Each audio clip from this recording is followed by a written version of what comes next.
Hi. How are you? Good. So we're just coming back from the Manitoba Podcast Festival. Yes. Yeah. So? Yeah, it's quite the different event. It was. I don't know. I only knew about it only because you had posted it on Facebook, and there was not that bad of a turnout, I guess, for the very first one. There was 30 people? Something like that, yeah. Yeah, so I'm sure not everyone knew that, and people that either are planning on creating a podcast or people who've already have podcasts may not even know that this actually existed. So I'm sure there was way more people out there doing it than were actually there today. Oh, for sure. Because, I don't know how good the reach was in the advertising and the build-up for this, but I don't know. Like, it was incredibly positive.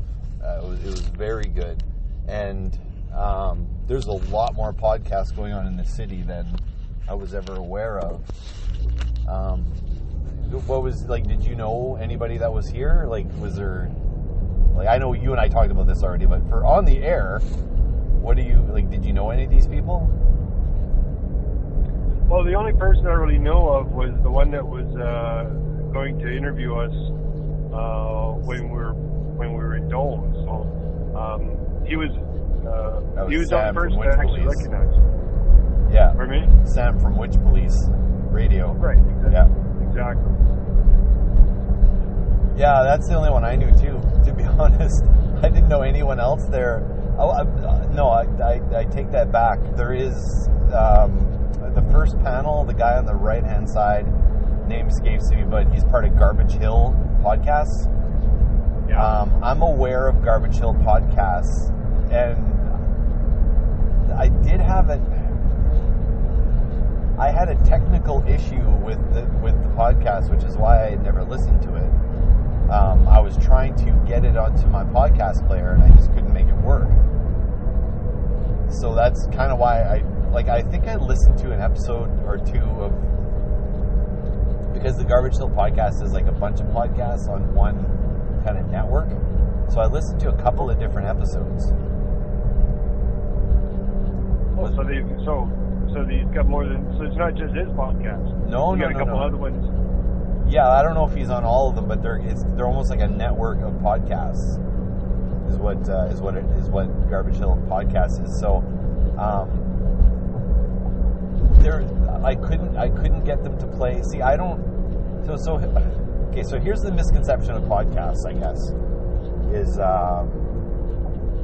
if you find a podcast you like, you just listen to it.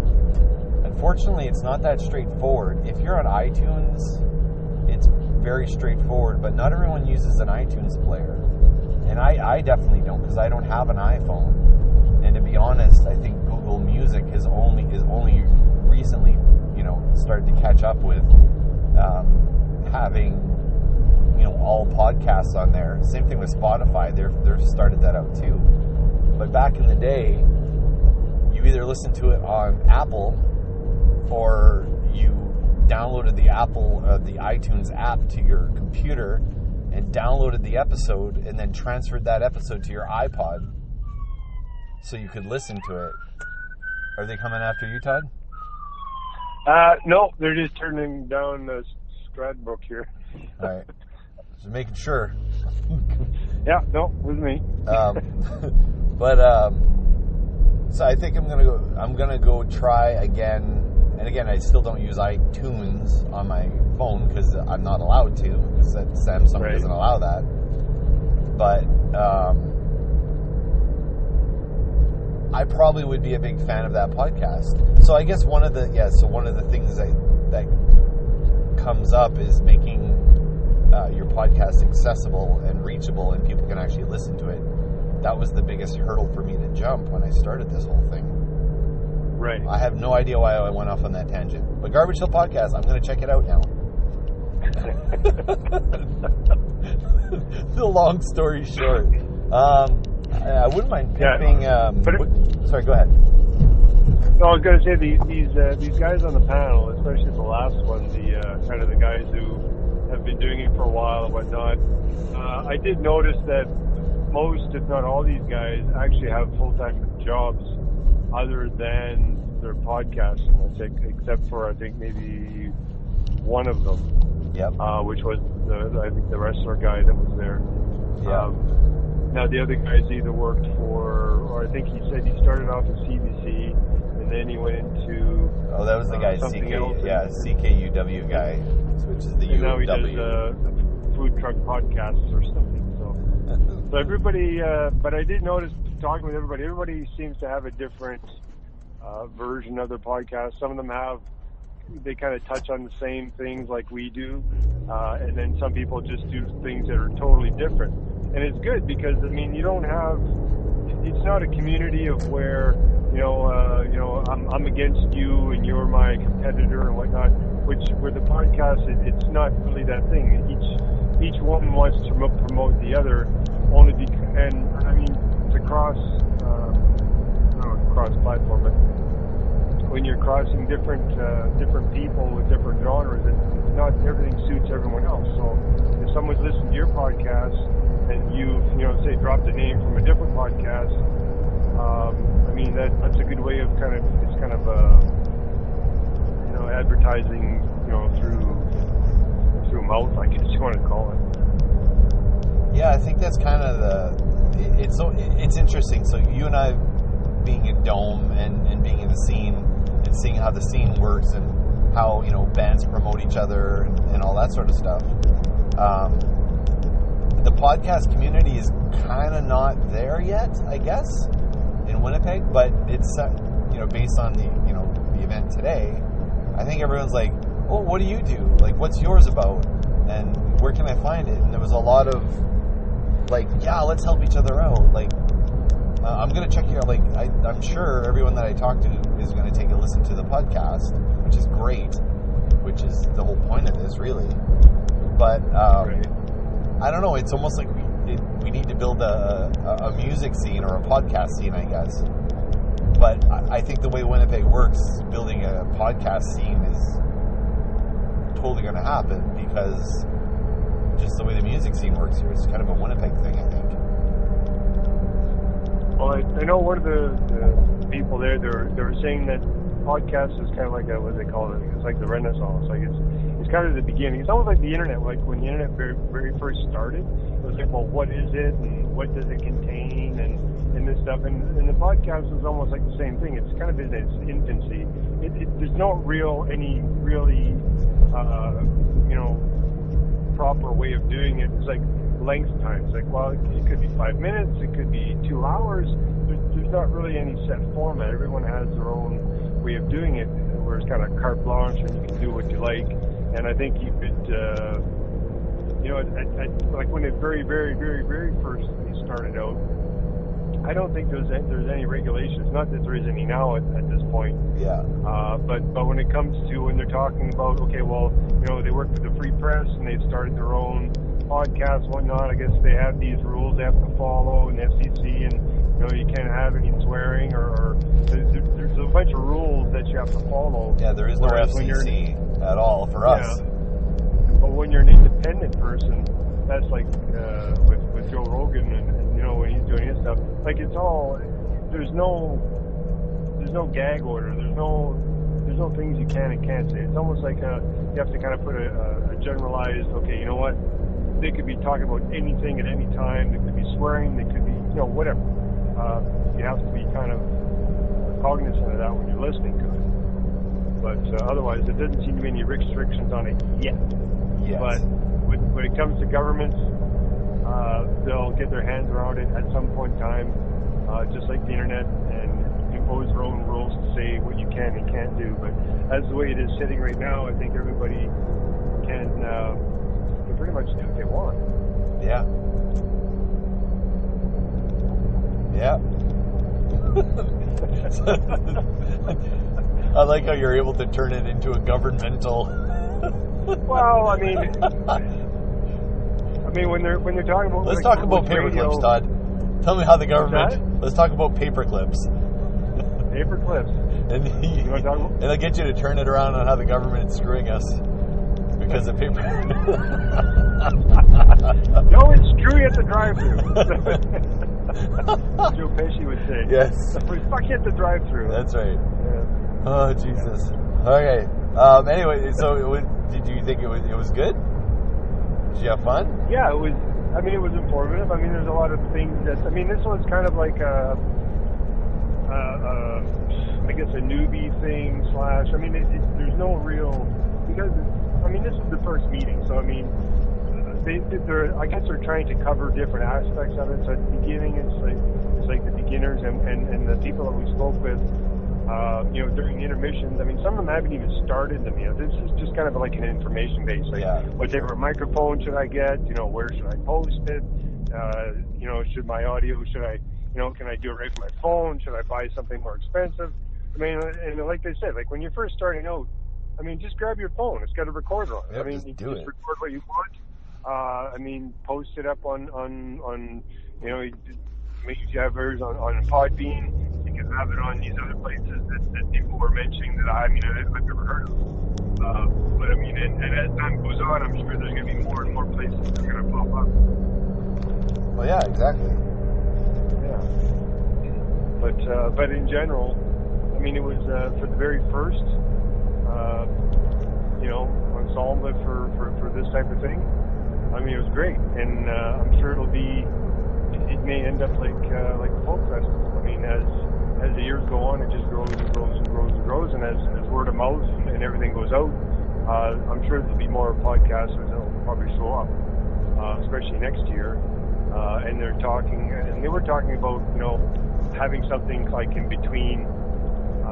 But I'm not too sure if this is like just going straight to where they were advertising for this, and just kind of networking through the people that were there for now, just to kind of get things going, instead of saying, okay, well, this is it. Okay, now we're backing up. We're going to try again next year.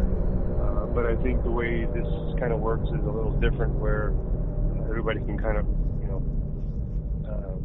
get a hold of the other people that were there. Through business cards, like we kind of did, and just kind of word of mouth. Yeah, I think the one takeaway, which I'll credit my wife with, was make sure you get a business card. They're not expensive to put together, because some of the people we're talking to, they didn't have a business card, because it's kind of one of those things you don't think about. But one of the things they brought up was, what was the thing they said were, they mentioned it a few times, and actually all three presentations, where you don't believe in yourself, you don't think you're a professional. What was that word? You know what I mean? I think because it's like anything else. I mean, everyone gets kind of stressed out. They don't know what to expect. They don't know what to do. They said, you know what? Don't think about it. Just do it. Just do it. Whatever you like, because everyone has their own passion on the things they like in life, they want to talk about. To me, when they were talking about it, it was almost like, okay, when we used to have kitchen parties back home, or even because we had a big family, you'd have all these people over at the house, and there was always a conversation going on. It didn't matter what room you were in and who was in it. There was always a conversation going on. And I think that's pretty much what a podcast is. It's where, I mean, you can be in a car, you can listen. It's almost like you're it's almost like you're there. Yeah, but it's less it's less informal. That you want to be part of. Yeah. Sorry, it's less formal. Sorry, it's more conversational. It's more natural. Like, I don't know. Like, they were talking about how I can't remember which one. They were talking about, they interviewed somebody, and then you're using a 3-minute soundbite. But then what about the other 57 minutes of the conversation? Like, that doesn't get used, and there was so much good stuff in there. But it didn't tell the story, or it didn't tell the story that they needed to promote or sell or whatever. And it's like, yeah, but that doesn't mean the rest of the conversation wasn't any good. It just means it was just informational. But that's the stuff that doesn't make it to the air in traditional media. So that's, the podcast covers that. Well, yeah, mark my words. This has not been done already. I mean, you could go to any news station. They would have expose or doing something, interviewing, a musician or whatnot, but they only have like a 5-minute spot, or they only have like 2-3 minutes. Oh, such and such was here, sat down with them for like 30 seconds, asked them a couple questions, move on to this next segment. Well, okay, yeah, but we want to know more about this segment. So now what they're going to do is they're going to have all this extra footage. They'll transform it into a podcast. They'll say, oh, if you want more information, go to our website. Yeah. Okay, so now they're promoting the radio, or their... Well, yeah, but now they can say subscribe to our news website for more stuff, and every click they get on there, the advertisers pay them. So if you're sucking people in to come to your website with that, I mean, that makes total sense. Like, people want more content. I don't want... Exactly. If I have the choice of watching a 3-minute interview with Van Halen or an in-depth 1-hour sit-down, I'm never going to watch the 3-minute one. Why would I? Right. What am I going to learn in 3 minutes? You can't learn anything about anything in 3 minutes. You can't. Well, exactly. And it's like it's just like any documentary, or say they make we'll say Rush, for example. Okay, say they make the video for Rush. They're playing out somewhere. They do all the background stuff.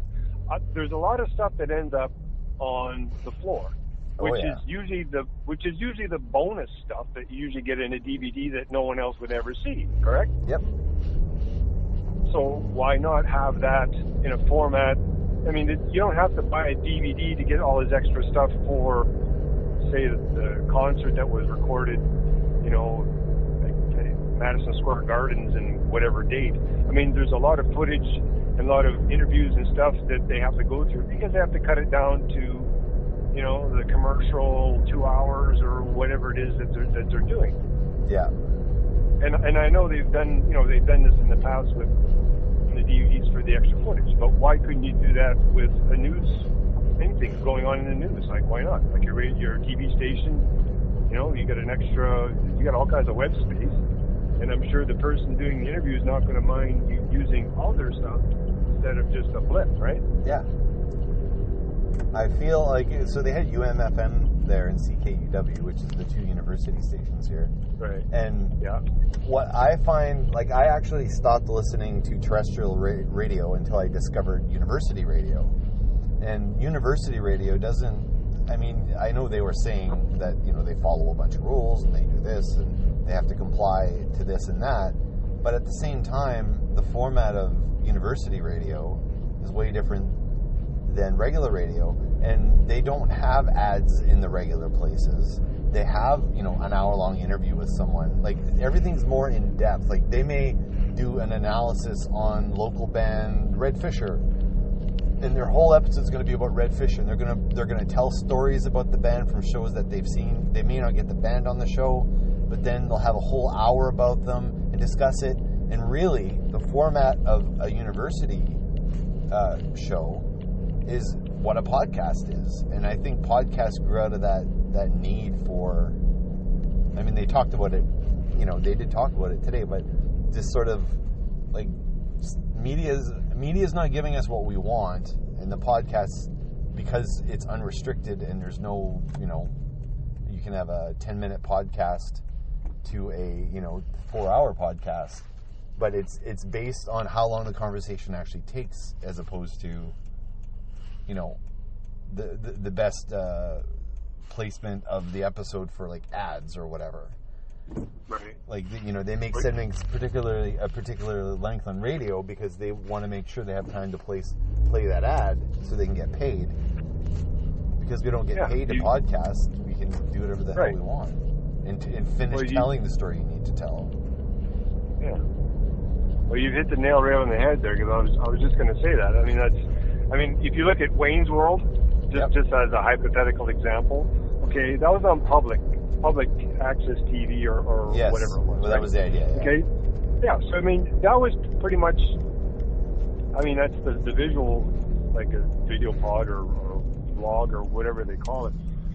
That's kind of like where it kind of started, and that's what people have been trying to emulate. Same with, same with public radio. You could reserve some time and talk about whatever. You're pretty much doing a podcast is what you're doing, Yeah. but you're doing it over the airwaves, where this is kind of contained into, okay, well, you have a format, now you have something, but you have to be able to get it out there. Yes. And because not everybody's part of the media, not everybody can get out their formats, get out their stories and stuff in that format. So now we have to create our own with the podcast. And I mean,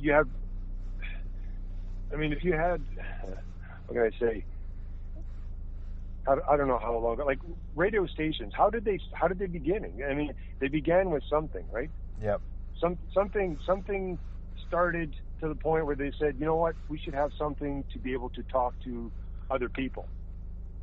So they've created a radio station. Okay? So now you've got moving pictures. So now all of a sudden you have TV. So now you have people acting on TV. And it's like, well, how do we get it out there? So now they create the TV stations. So now we've got the podcast. So then what's going to happen? Are they going to have a podcast station that comes out? Yeah, maybe. But maybe it's going to find some traditional way to put it out there, just like TV did before. That's an interesting concept. But now this is looking backwards now. But now, would a podcast survive, or would you have enough people who would want to see it in the mainstream versus being able to access it on the internet, for free with no advertising? You don't have to worry about all that other stuff. Okay, here's the common denominator. I think I have the answer to this equation or this question. It's the government. It's the government. It's the damn government. They want to govern everything. They want to tax everything. They want money from every freaking angle you can possibly think of. Get your hands out of my pocket. What I was going to say was money, but that's pretty much the same thing. I was going to say once some CEO decides, you know what, I can monitor. I'm going to create a channel. I'm going to create a podcast channel or station, like a TV station or radio station or whatever. Right. Sorry, this guy's. He's like, "What the fuck are you doing? Parked behind my car." Better move, creepy man doing. Hey, So what I was gonna say, was money. So if someone finds a way to create a podcast station, like a radio station or a television station, but for podcasts, and what they do is, okay, we need content. So I'm gonna hire the Sean Geek Podcast. I'm gonna hire Witchpolice Radio. I'm gonna hire I don't know, a bunch. So they're gonna hire a bunch of them. I'm gonna pay you $5,000 an episode. I'm gonna pay you $5,000 an episode. And then what they do is they try to take all that and they formalize it. So everything is formula. So then they can force the formula on by introducing money. So if someone decides, hey, if I pay a bunch of people, I can control how long the segments are, how long the breaks are, when they get advertisements, like commercials, like when the commercials are on, all that sort of stuff. If the minute they do that, then it would break it. That's my theory, and I'm home. And the nature of the podcast, for those just listening for the first time, we record this on the road while I'm driving because I'm a dad with 2 kids. I have no free time. My free time is when I drive, and my free time has now expired. Yeah, but now someone had spoken about XM radio. So I think they already have podcasts on XM radio, which is pretty closest to radio as you can get, I guess. But that is a paid subscription. So yeah, that would be something that you'd have to be able to get registered on and accepted on a channel to be able to actually make some money.